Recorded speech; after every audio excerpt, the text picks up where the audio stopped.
All right, over here on Sandlot, we got Wiener, our Tassadar from the previous game. I cast it on Sylvanas. Lumberjack Uther is Iron Pirate. Blood Fount is Butcher. Aardvark sporting that Kael'thas Master Skin. And then Chiller riding around as Tyrael. On Echo Squad, we got Kyle, 1586. On Nazebo, a Johanna, Wath V. Barber on Jaina. Malfurion as Vidan. And another Kael'thas, there are doubles allowed in this tournament, of Nold At. Alright, Echo Squad, you guys are gonna give me lots of work this time, but everyone's getting set up. Nazebo sitting here in a bit of the smoke, getting ready for a possible gank all by him lonesome. 3 in the middle for Echo Squad, immediately getting right to the laning phase. And looks like we're gonna go into the very beginning of the game without any sort of ganks. Not too rare of a thing on Spider Queen. Nazebo great, gonna be farming these up. Of course, up against the Sylvanas, they're both gonna be out farming each other. We'll see what happens there. Solo Kael'thas versus 3, but looks like Jaina's actually making her way through the safe. Back way, down to the bottom. 3 around, here's that Sandlot patented Butcher Uther combo making its way around. Looks like they are trying to avoid some sight, making their way up top. Going for the Nazebo, charge on the Nazebo. Slam, that's the slow. Uther get the stun, and that's a dead Nazebo right there. A great first little pick, of course. Echo Squad is going to be ready for that sort of thing now, having seen it pop out once. As for gems, everyone's farming up pretty good, but looks like we do have a slight lead for Sandlot at the moment. Here we go again. Possible another combo. Nope, making their way back down bottom. I'm sure going for poor Kael'thas here, though, who is hugging these towers to make sure Butcher cannot gank him. Johanna just going to walk right out of any problems that come her way. Any stuns. No big deal. And Jaina making her way mid. Up top, the farming continues. And we have Nazebo back in lane. Kael'thas still playing super safe, even though he knows these guys are mid. Here goes the squad. Well, the Sandlot squad, the gank squad of Blood Fountain, Iron Pirate making their way back up top, perhaps. Possibly going for the Nazebo again. No, he sees it coming. He gets back. And Jaina is there to reinforce. Loving this roaming Jaina, kind of keeping everything safe. Well, Tyrael versus Kael'thas, not much going to get done in that lane. So basically waiting till both teams have enough gems, since they're both playing so super safe, to have something contested here. Already got 11 on Aardvark, so he'll be wanting to turn in. Butcher getting his 8 in at the moment. Gonna put him up to 16. Wiener getting his 6 in. And other than that, just farming lanes. A slight XP lead because of that kill for Sandlot at the moment. Alright, here comes the gank squad charging in, going on a low health Nazebo, and this is gonna be brutal if he can stop it. Oh, wow, breaching through the wall there with an auto attack, looks like. Actually managing to get that up, but Jaina coming through the back, and ooh, Frostbolt finishes her off. Massive damage there. Giving us a slight reset at the moment. 1-2, with Echo Squad leading in kills, and a slight XP lead, in fact. And our next big decision is going to come when we see talents at level 7. Right now, nothing too interesting. Jaina doing a pretty classic big. Kael'thas going for lots and lots of kills this game.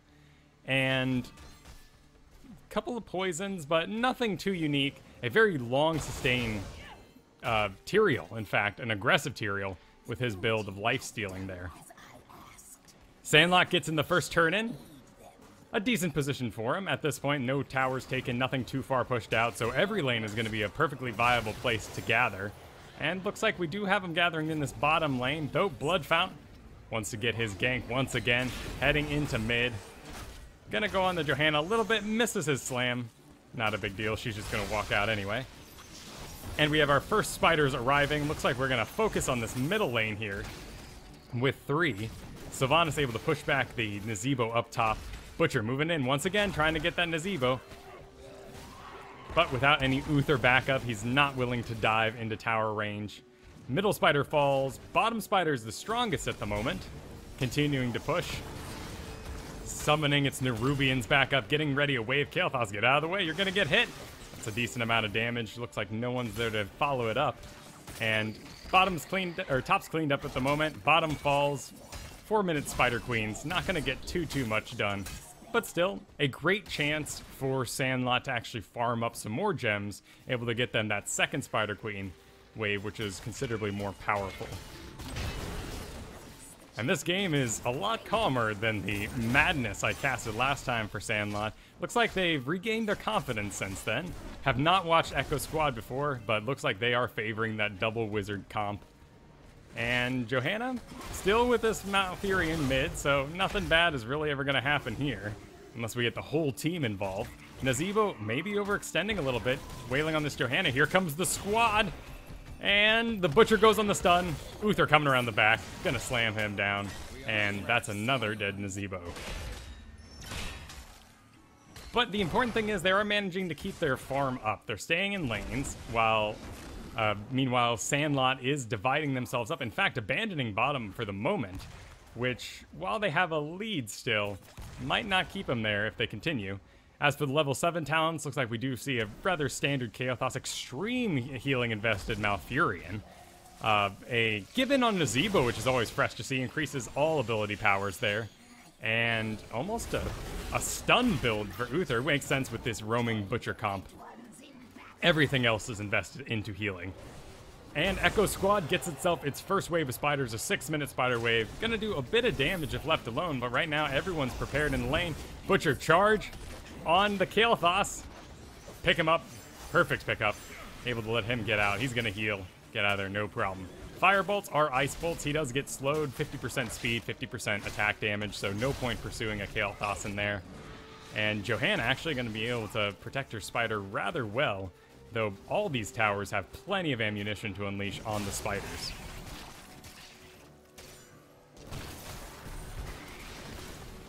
But top spider, Uther moving in, does not have his Butcher compatriot, so Nazeebo's gonna walk right out, abandon the middle lane, abandoning the bottom lane, getting back nice and safe. And let's see, so they are decently farmed up. 16, 13 need to get that Uther and the Butcher turned in for Sandlot. Meanwhile, on the other team, Nazeebo has the most. So they might be looking to escort him in for a turn in once these are refreshed. We might actually have an engage going on here. Ooh, chance there to get the Nazeebo. Butcher takes it. A little deep, but Lamb for the Slaughter is going to help out a lot. Uther trying to get around the back, getting body blocked by his own team, but ends up getting that Nazeebo once again. Ooh, poor Nazeebo. And a dive on this Jaina. Attempting to chase. Butcher's going to be able to chase just fine. Silencing Arrow follows it up. And that is another gank for them. Johanna coming around the back, but we got the whole team up here. She's going to decide better of it. Walk around the back, rejoin her team. They're 2 down right now while they wait for Nazeebo to join, so they are going to get out, get into a lane, and farm. Both teams are 10. And while we have this slight lull here, let's take a look at the talents. Of course, Lamb for the Slaughter, Gargantuan, Stun. Looks like all the picks you would expect in this sort of comp for both teams. And Wailing Arrow, of course, great. Some wombo combo potential. Multiple ults going in. Of course, that area can cover the entire Lambs of the Slaughter, so we'll see if he takes the level 20 augment when that time comes. But everyone basically playing safe, and that safeness on the part of Echo Squad is gonna what allows Sandlot to get in another Spider Queen turn in. 8-minute turn in this time. Top is gone. This middle has plenty of ammo and plenty of health, but bottom looks like where should they should invest their time, and 4 of them are going to. Meanwhile, Sylvanas tries to hold up top a little bit. Nothing too divey here to actually get Sylvanas. She'll be able to use that Haunting Wave to get out of any trouble she gets into. Unless, of course, Johanna can lock them down. So they're just going to abandon, go defend the bottom, in fact, running right past the middle. Coming in on the bottom. Looks like Sandlot did notice them coming down. We have Tyrael here, our main tank, so he's going to be our main engage outside of the Butcher. Butcher taking some considerable damage here, actually going to go down. Lose some gems while he's at it. And they're all just going to play safe, get back. No point in fighting a bad positional fight they didn't pick. Meanwhile, Sylvanas up top. This bottom causing a great distraction, so this can actually push far into their base. And in fact, a little bit of damage on the fort there. Of course, Sylvanas' Black Arrow locking down, but here we go. Johanna coming around the back. Jaina a little out of position to cause a slow here, but it's going to have to get a little creative. Haunting Wall over this.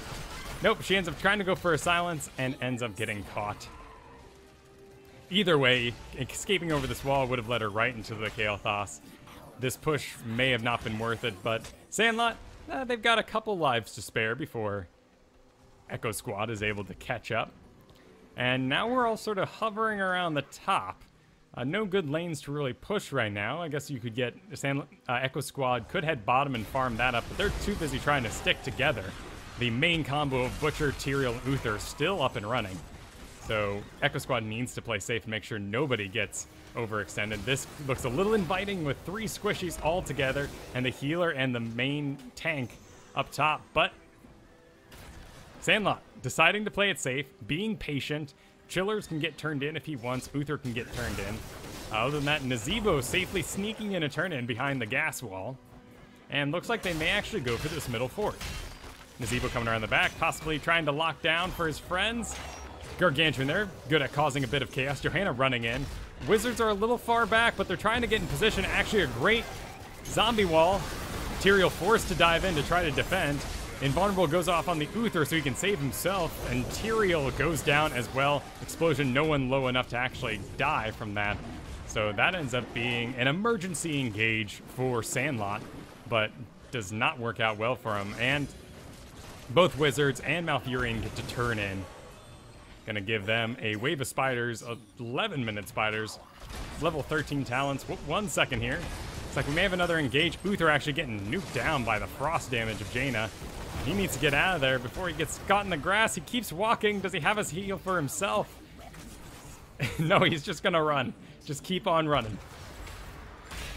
Well, Sandlot has both of their towers, all 3 of their towers up, in fact. So no real lane to position themselves in. Top would be their preferable defense because it's most pushed out, so here they go. Gonna wail on that. Of course, Butcher doing huge damage to anything that stands still. So he's gonna burn right through this spider. Middle's gonna get pushed. Looks like Echo Squad is actually investing themselves completely into pushing bottom lane here. And they very well get that tower, but here comes Sandlot. Gonna really quickly take out this mid once everyone's there. Iron Pirate taking some wave damage from the Spider Queen. And let's see if this goes poorly. They invested, they got the tower. The Spider Queen's still pushing Johanna in front. Great positioning there. Both Wizards hovering around the back. Nazeebo still on his horse. And let's see what happens with the engage. Kael'thas getting slammed, immediately exploding. Johanna in a great position to hold everybody back. Wizards panic, running back. Nazeebo running as well. But Johanna's going to be able to cover their rear as they get out. And great healing by the Malfurion. Which leaves Spider Queen still wailing on the walls. And in fact, looks like Butcher's gonna head straight back and take care of that. Very little health left on it, so don't expect this fort to fall at all. But still, some wall damage there. Team will be able to sweep in later and pick that up should they get 3 kills or a boss pushing top, which perhaps they might be going for in this case. Boss is up, and are they thinking about it? Johanna wants to. Nazeebo wants to.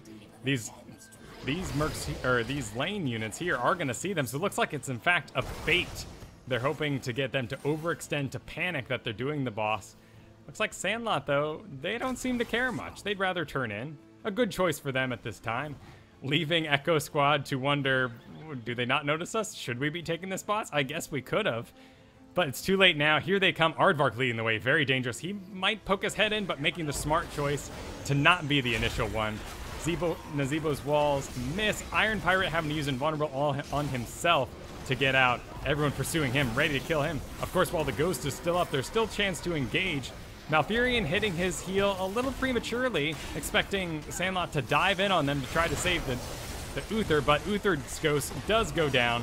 Chillers having to back up while he gets chilled by the water elemental. Gargantuan also chasing him. Oh, all these ads on the field. So that's a downed Uther and too low of health. Echo Squad to actually go and take the boss on top of that. But it looks like these mercs mid may actually be able to get a tower. Nope, everyone's here to clean this up.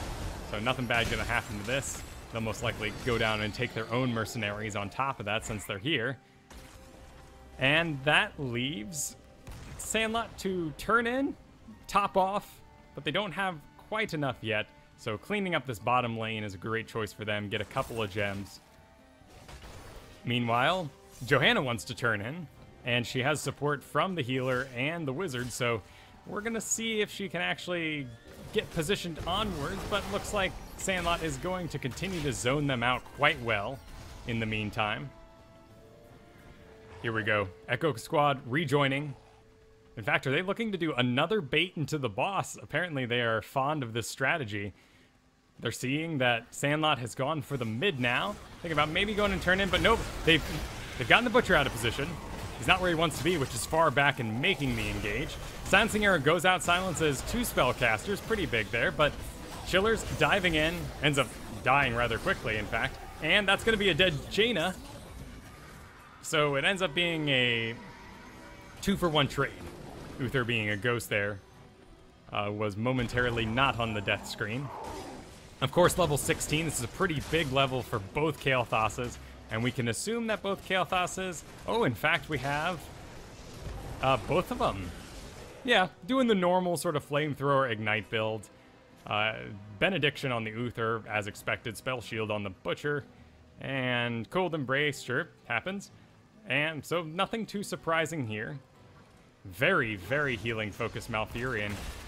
Right now in the meta, it's rather popular for Malfurion to almost go a push build on top of things and then use his ult really as his majority heal and just make really smart decisions with it. But we have a Kael'thas going in with a Phoenix to deny these turn-ins. A little off-center. If only he could be hitting that Johanna right now, but he does. Tyrael thinking better of it, not teleporting in. Doesn't know where the rest of the team is. Jaina coming up, so we're regrouped here. This Johanna has such great positioning. If she can get herself right in here to interrupt everyone and make sure they're all tanked on her. This is another good engage. She's walled in. Got Nazebo pushing the frogs around, pushes everybody back, and wow. That's some ignite, some living bomb damage, bouncing off everybody, going off on the Jaina there. So she ends up exploding as well. A little bit of turn in, and that's going to be enough. They only needed 3, so that is a big spider push for them. Of course, they still need 2 forts to be at parity, and they really need to get some catapults, so hopefully they can get this bottom lane for Echo Squad. Meanwhile, Sandlot needs to defend their forts as well as their bottom. Of course, mercenaries do disappear, so Echo Squad cannot take a mercenary on the back of this, luckily, for Sandlot. And they're going to defend bottom first. They got to make sure they don't give catapults to the enemy team. And looks like Echo Squad is actually going to come in and defend, but this Butcher, again, just going to burn through that Spider Queen so fast. Looks like Iron Pirate may be taking the dangerous way around, but no one really in range to take advantage of it. No dive to get on the Uther fast enough. And now we're actually fully gathered, except for the Jaina, who's slightly out of position. Not a bad place for her to be, but there goes Uther. He is dead. He is a ghost. He's still able to heal people, throwing his heals out on the Butcher, but that's going to be a lot of burst for him. He's trying to get his heal shots out off on the Jaina, but he was just denied too much being pulled around by Johanna in that case. They still got their tank. Healer is down, and 2 DPS. They're going to be able to defend this, but no, Sylvanas gets caught in the roots, and then Tyrael also falls. Look at all those gems. Oh my goodness. Such a huge cash out for Sandlot. And on the back of this, we still have 1 Spider Queen pushing up top. Not going to be able to take a fort. Kael'thas going to head up there, we hope, and take care of that, but looks like he is preoccupied with this middle push.